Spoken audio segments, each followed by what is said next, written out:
A clinic and a calling. Adana's clinic, Hope for Ekuoma, was no ordinary village clinic. It was built with love, painted bright yellow with a green roof and big glass windows.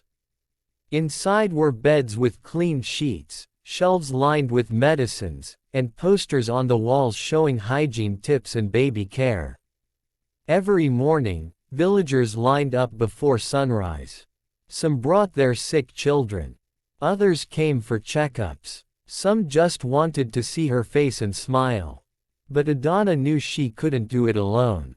She began training local girls. First came Neka, a shy girl who barely spoke above a whisper. Then Amarachi, bold and loud but brilliant. Soon, she had a team, young women wearing white coats, holding stethoscopes like warriors holding swords. They called themselves the Daughters of Healing. But not everyone celebrated. Chief Odu, whose marriage proposal had once been rejected, felt threatened. He still ruled parts of the village and had grown jealous of Adana's growing influence. She thinks she's better than us, he grumbled to elders. Turning our girls against tradition.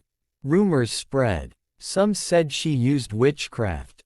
Others whispered she was secretly married to a white man funding her. But Adana ignored the noise. She was busy saving lives. One day, during a cholera outbreak, Adana and her team worked for 72 hours straight, saving over 40 people. That night, the villagers gathered, lit fires, sang songs, and danced for her. She was no longer just a dreamer. She was their hope. When fire comes, it started with smoke, then screams. Adana rushed from her house barefoot, heart racing. Flames were rising from the side of the clinic.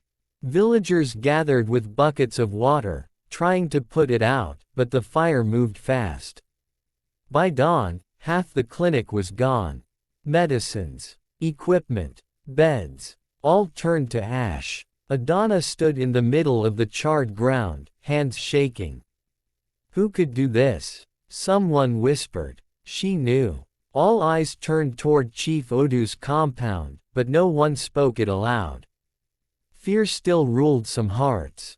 That night, Adana sat alone under the mango tree where she once read medical books as a child. Mama Ijeoma joined her quietly. "My daughter," she said, "you are light. But light always attracts darkness." "I feel tired, Mama," Adana replied, tears running freely. "What if I just leave it all?" Mama looked into her eyes. "You didn't come this far to stop. You must rebuild. Bigger this time." Adana wiped her tears. "Then I'll need help." And she got it. The next day, villagers donated wood, bricks, even cooking pots. A woman gave her life savings, 5,000 naira. Children helped carry sand. Fathers dug the foundation. Mothers brought food for the workers. Adana posted the story online. Within days, people from the city sent money. NGOs reached out. Old classmates donated. Former lecturers visited. Within 3 months, the clinic rose again, taller, stronger, and with a new wing called the Healing Flame. And this time, the walls were fireproof. Daughters of the Rising Sun. Years passed. Adana's name spread across Nigeria. She was invited to conferences, featured in newspapers, offered government positions, but she declined them all. Her mission was bigger than politics. She expanded her clinic into a training center. Girls came from faraway villages to learn nursing, medicine, midwifery. Boys too. She didn't discriminate. One day, a girl named Ebeli arrived from the north, skin burnt from sun, eyes full of fear. She had walked for 3 days just to meet the woman who built dreams from ashes. "I want to be like you," she said. Adana smiled. "No, you'll be better." She launched a campaign called The Rising Daughters. The goal was simple: one trained girl per village in every state. Within 5 years, there were over 300 young women who had passed through her hands, each one lighting candles in dark places.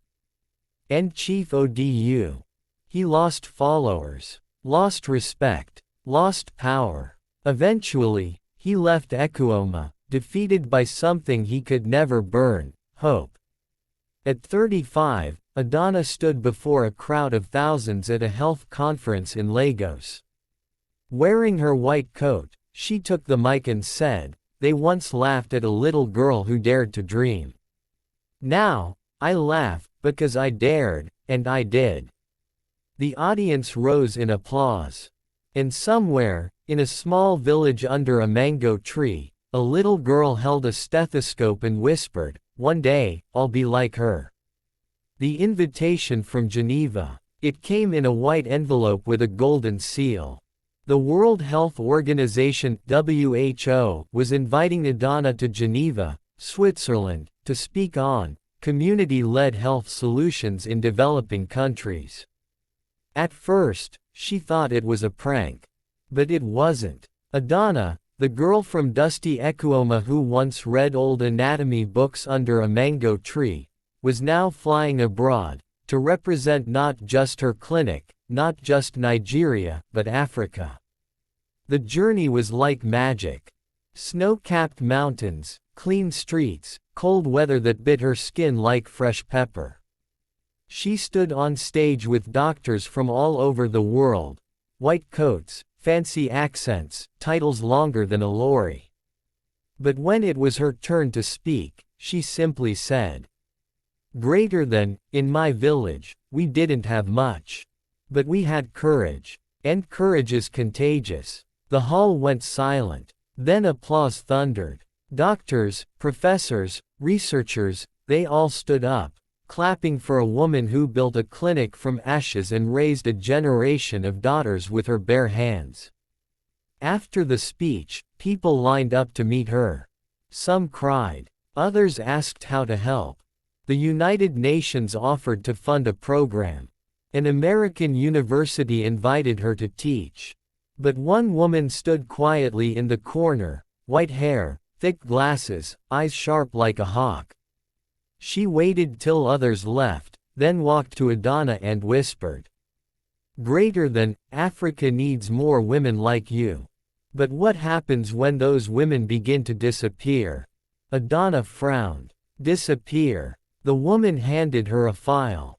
Inside were photos. Burnt clinics. Missing women. Closed hospitals in war zones. "Someone is silencing women like you across Africa," she said. "Are you ready for the real fight?" The shadows in the north. Back home, Adana couldn't shake off the images. Her heart was heavy. She contacted Ebele, her best trainee now running a clinic in northern Nigeria. They spoke through encrypted apps.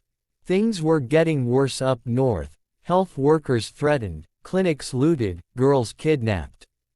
So Adana did the unthinkable. She traveled north herself. "Are you mad?" Mama Ijeoma cried. "You want go where soldiers fear to enter."